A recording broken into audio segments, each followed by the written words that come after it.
Hi, everyone. Welcome to episode 6 of the Library Webcast.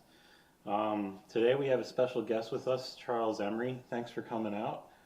And he's here because he's loaned over 130 toys, and of which we have on exhibit in the lobby. And if you haven't been here recently, you'll definitely want to come to check him out. The toys span from 1930s through the 1950s, and there's a lot of vehicles, some non-vehicles, but yeah, you'll definitely want to come check it out. So, Mr. Emery, what can you tell me about how all this started? Well, my father was an engineer, and so I was kind of encouraged to have, and boys did have, mechanical toys. Mm-hmm. And my brother was 13 years older than I, and so his toys had kind of been put away, but I found them because they were, quote, new toys to play with in addition to what I had. So I played with things that were probably 15, 20 years old at the time I was playing with them, but as if they were just part of my toys. This is not a collection in the sense of being something I've gone out and bought. They were just toys that were put away, put in the attic, and we're in the process of moving them and found all these boxes which had been moved from my parents' house in 1982 when they passed away, and just went up our attic, and there they have been since 1982. We were a family that didn't throw away much, so this is the result. Yeah, well, it's really interesting that you said that because, a lot of people, they make a conscientious effort to go out and collect toys from their childhood that they might have lost or they wanted but they couldn't have. But what you had here was like a time capsule. And I think from what I remember, what you told me, you said that, so when you brought them here, this was like the first time you were seeing them in about 50 years or so? The newspaper that they were wrapped in was dated 1965. Okay. In trunks. Now, a few of them I did have on display because we have a train room, and I had a few of them there, but most of them I hadn't seen since. I always say that my father made me pack them up before he would let me get married, and that was why they were wrapped in paper in 1965, put away. And you mentioned to me that you were an engineer. Yes. So what was the toy that kind of opened your world to engineering? Well, we don't have trains here, but both my brother and I had a fairly large collection of trains. My brothers were Lionel, mine were American Flyer, and I still have them. But working with my dad and putting up the trains was a really important part. The second part, which again we don't have here, was a steam engine. When I was 13 for Christmas, I got a large stationary steam engine that we used to just run and drive various tools, and that was really important to me in helping me understand power concepts and transfer of power and things like jack shafts and what it took to convey power. And then the other thing that was really, really important in manual dexterity and things like balance beams is the erector set, which I had a fairly large erector set and could build very complicated things, and just spent days building with erector sets. And it was a popular brick called American bricks, which we have represented in the display. And we built houses with bricks, and so all of those things were just really important for manual dexterity, but also kind of the way things look, putting together things that look nice. Mm-hmm. And one of the cool things that you brought was for the display was this photograph of you as a child with about 5 toys, and you actually have 3 of them here, which is really neat. And I was wondering, how old are you there? How old are you? Well, I think I'm about 3 years old because Okay. I know where the picture was taken, and I moved from there when I was about 3, so younger than 3. And do you remember what year that might have been? 1948, 1948? Okay. and it was in Shippensburg, Pennsylvania. And these are the 3 toys? That were in that, 3 of the toys that are in that picture, yes. Okay. So we have a Mark's Fire Chief car, a Wyandotte ambulance, and then a pool toy rabbit, which still works. That's pretty neat.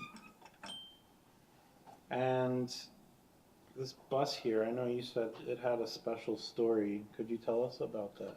Yes, my family on the eastern shore of Maryland, I had an uncle who was kind of a summer father, and he had no children, and he was the vice president and general manager of the Trailways franchise that went from New York to Norfolk and from Baltimore to Ocean City, Maryland, and it was called it was called Red Star Motor Coaches, and he had this bus painted in the shops, actually for I think for my brother, although I remember it around all the time, and can see it has the logo from that company on it. And one of the neat things about this bus was it would drive along, and a brake would drop down, and the door would open, and then it would time out and close and go on from there.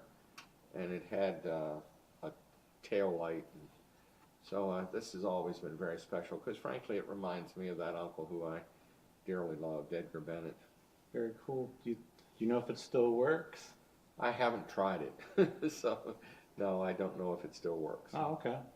Maybe we'll have to check that out. I know it takes looks like a C or a D battery. And it winds up also. Oh, okay. Right there, right? Now that's the brake. Oh. I think maybe here. Oh, okay. Cool.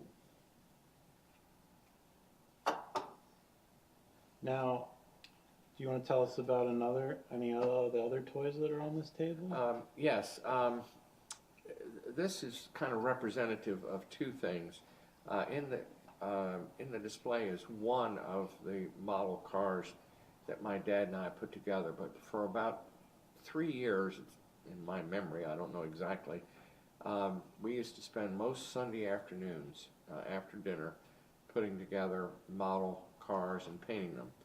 And my dad latched on to this particular model right early on because his first driving experience was accompanying a doctor that had a Maxwell like this, and he would tell me stories about driving it. He was so small that he couldn't change gears without jumping out of the seat and down on the floor. And I said, well, how'd you steer? And he said, Dad said, well, the ruts were so deep I didn't have to steer it for that little moment. I could just keep right on going in the ruts. So this, besides the fact that it's a Maxwell, kind of reminds me of my dad.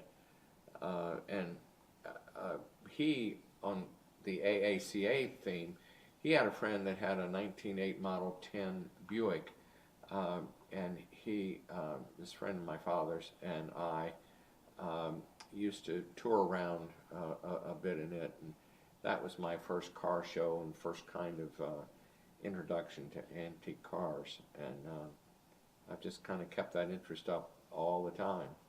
So would you say that the toy cars kind of served as a way to bridge into that? Well, yes, and it was a really good history lesson too, because there were various models from various time periods kind of grouped together, and so my dad would talk to me about what was going on in that period of time as we were putting them together and painting them and so on. So it was a bridge into history, but also a bridge into the various cars and car types, and I learned words like Landau and Phantom and words that were not part of the automotive vocabulary of the 1950s. And so I know you gave us one of these pictures to put in the display. It looks like you're behind the wheel of a Mercedes. Is this one of your older toys? It is. It's. I said that this should be the story of a boy and his toys, and as other people have said, it's just the price that changes. And we bought that Mercedes. Both my wife and I had been MG people, and we had a small daughter that we wanted to be able to take along with us on our sport touring roadster kind of thing. And the Mercedes had a kinder seat, so we bought a Mercedes, and it was a very lucky purchase because, of course, now it's quite a collectible car. But that was 30 years ago, and the reason we bought it was because it had a kinder seat. And I'm not all that familiar with what a kinder seat is. It's most roadsters are just two-seaters. It's a side-facing seat that sits behind the passenger seat that allows a small person to ride there as well. Okay, cool. Well, I know what I wanted to ask you. Back on the toys thing, did you have a favorite toy growing up? Well, the steam engine that I talked about for my 13th Christmas was a real favorite, and I actually have recently fired it up and run it, but it's not a car, so we don't have it here. But there were some, one toy, a couple here that were favorites. I really enjoyed this tow truck, and it can be used to haul toys around. You can jack up, lift up something and drive away with it. And it had all kinds of little tools that, again, I, in retrospect, look at that and think about how that influenced my manual dexterity. So it just seemed to me to be important. And I just always liked the colors and the decoration of this this tow truck, and had a lot of fun with it.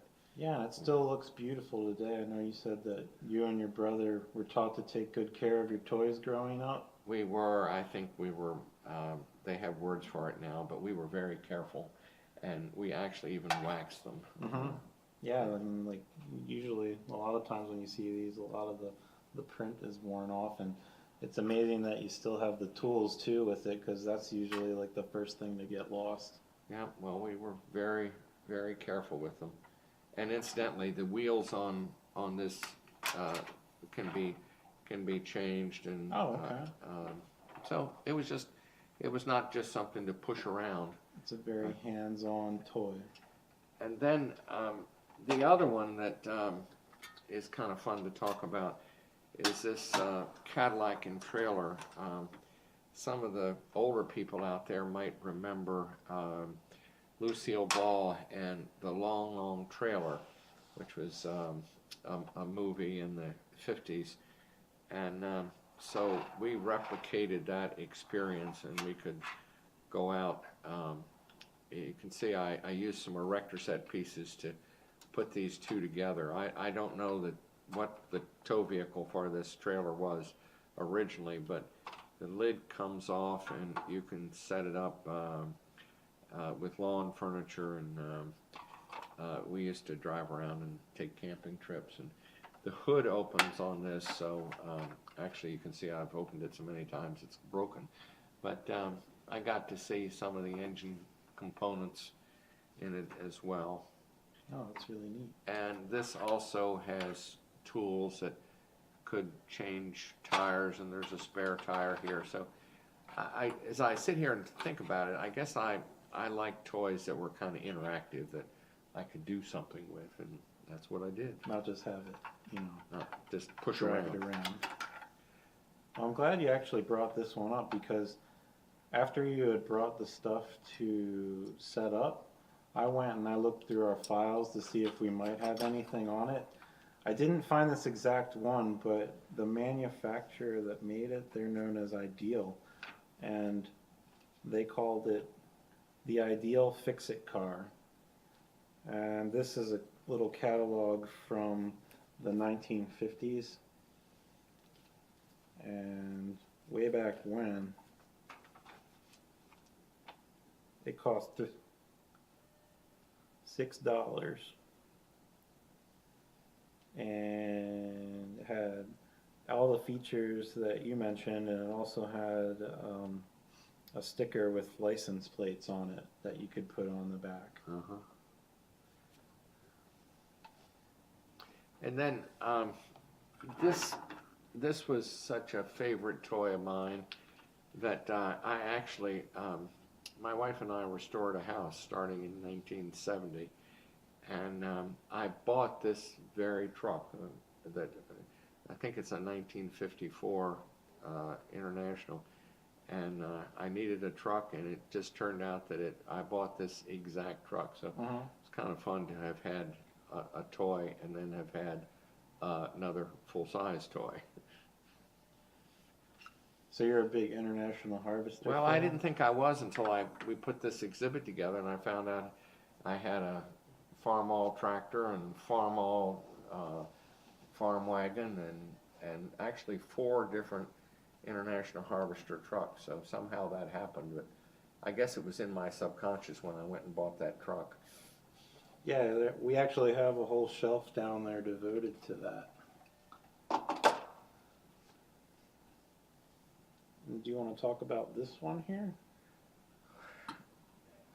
I remember playing with this, and it had a trailer that I can't believe I've lost, but it's somewhere, that allowed you to carry a log pole, and actually had a spade to dig a hole to put the log pole in.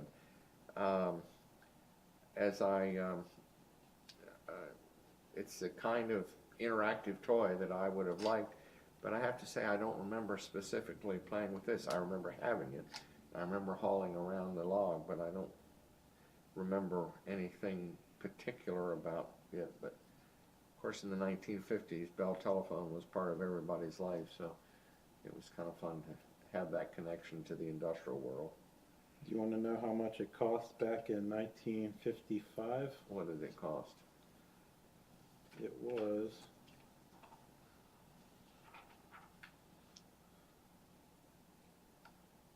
$1.49. $1.49.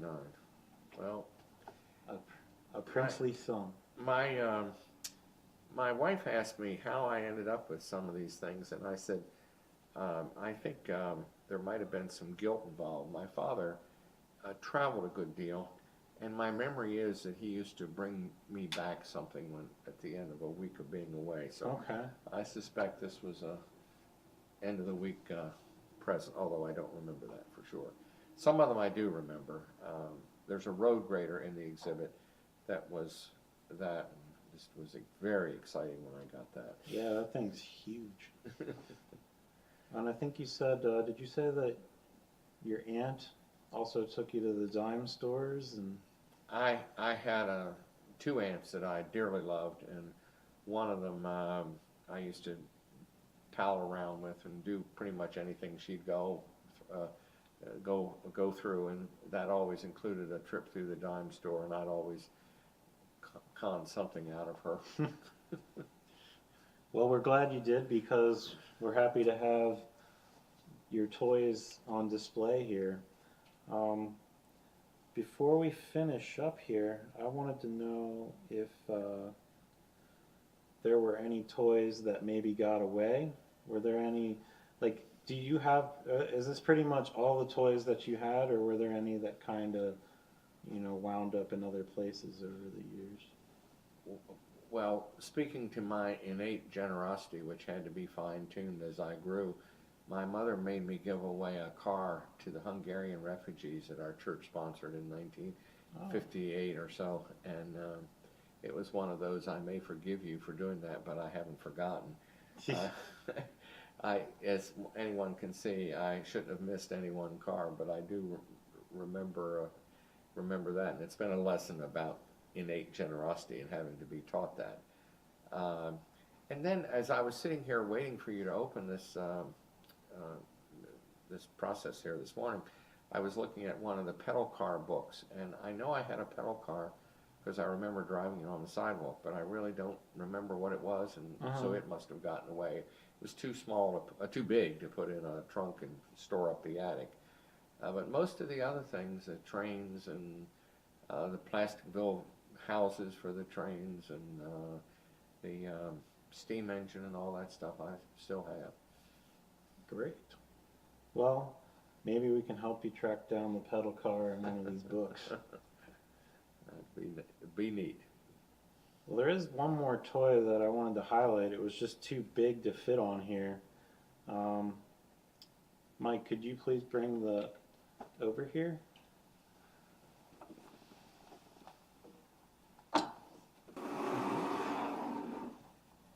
I do remember playing with this firehouse, and while the doors are open, I'll show you that there's a lever in the back that's spring-loaded, and so when your fire alarm goes off, you can fire all the vehicles out and get them all lined up, and out they go. Now, when if we put the doors down, this is all so old that the springs are kind of, the strings are kind of feeble, but if you crank these up, the bell rings, and then there's a siren, so it's an interactive firehouse. And I frankly had forgotten this. And the irony of it is that the little village that we live in on my family home on the eastern shore of Maryland, Marnella Springs, has a firehouse that was built as part of the WPA in the 1930s, and it's very much like this architecturally. So there's kind of a double connection there. Yeah, it's neat because, well, when you look at the front of it, it says it's the Keystone Fire Department. So when you think Keystone, you kind of think Pennsylvania, but that's also the name of the company that made the toy. Made the toy, yeah. And of course, a very popular colonial revival style during that period of architecture. Yeah, when I saw you pulled that out, I was like, whoa. That was really exciting to see. Well, I think that about wraps it up here. Is there anything that you'd like to say to our viewers before we go?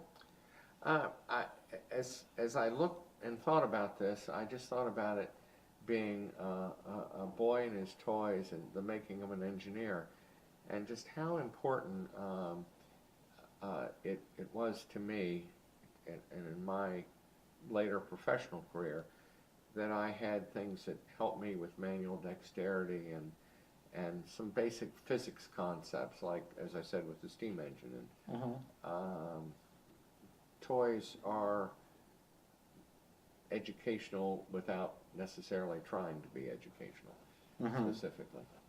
Very important in my development. Well, I want to thank you for bringing the toys. Well, thank you for the interest.